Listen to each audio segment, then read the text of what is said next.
Hello, എല്ലാവർക്കും എൻ്റെ YouTube ചാനലിലേക്ക് സ്വാഗതം. ഇന്ന് ഞാൻ സോയ ക്രഞ്ച് അല്ലെങ്കിൽ മീൽ മേക്കർ സോയ എന്നും പറയും, ഇതുകൊണ്ട് ഒരു അടിപൊളി കറി ഉണ്ടാക്കാൻ പോകുന്നുണ്ട്.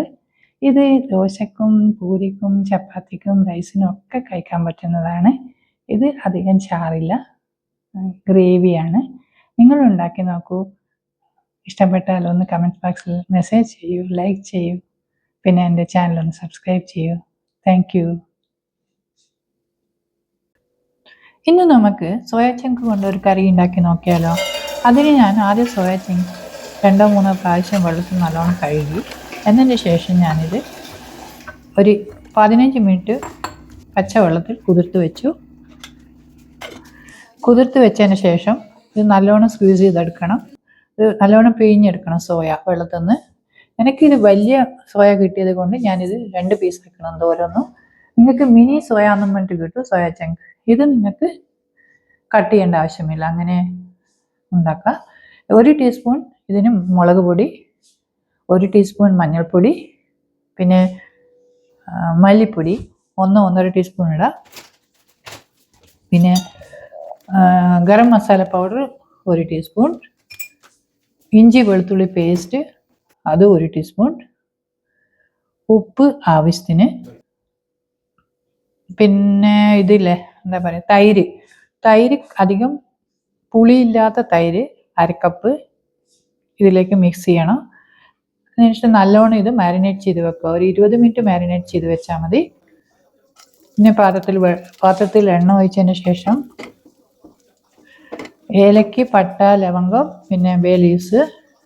പട്ടയും ലവംഗമൊക്കെ, പട്ട ഒരു ചെറിയ പീസ്, ലവംഗം ഒരു 3 എണ്ണം, ഏലക്ക ഒരു 2 എണ്ണം. ഇങ്ങനെ ഇട്ടതിന് ശേഷം ലൈറ്റ് ബ്രൗൺ ആവുന്ന വരെ ഒന്ന് എണ്ണയിൽ മൂപ്പിച്ചതിന് ശേഷം ഉള്ളി, പച്ചമുളക്, പിന്നെ കറിവേപ്പില ഇട്ട് അതും ഒന്ന് വഴറ്റണം. അതും അധികം ബ്രൗൺ ആവണ്ട, ഒരു നോർമലായിട്ട് നമ്മളെപ്പോഴും വഴറ്റുന്ന പോലെ കുറച്ച് ബ്രൗൺ ആയാൽ മതി.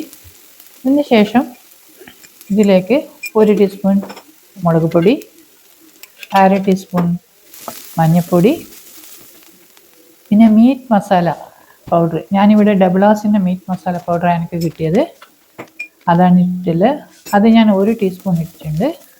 നിങ്ങൾക്ക് മീറ്റ് മസാല കിട്ടിയിട്ടില്ലെങ്കിൽ ചിക്കൻ മസാല പൗഡർ വീട്ടിലുണ്ടെങ്കിൽ അത് ഇട്ടാലും, മീറ്റ് മസാലയോ ചിക്കൻ മസാലയോ പൗഡറോ ഇട്ടാലും നല്ല ടേസ്റ്റാണ്.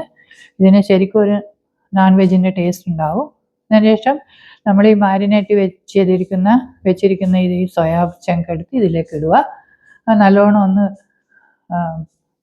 മിക്സ് ചെയ്തതിന് ശേഷം ഇതൊന്ന് മിക്സ് ചെയ്യണം. എല്ലാം നമ്മൾ ഉള്ളി ഇതൊക്കെ മിക്സ് ചെയ്തതിന് ശേഷം ഇതിലേക്ക് ഞാൻ ഒരു ചെറിയ ടൊമാറ്റോ എടുത്തിട്ട് മിക്സിയിൽ അടിച്ചിട്ട് ഇതിലേക്ക് ഒഴിച്ചു.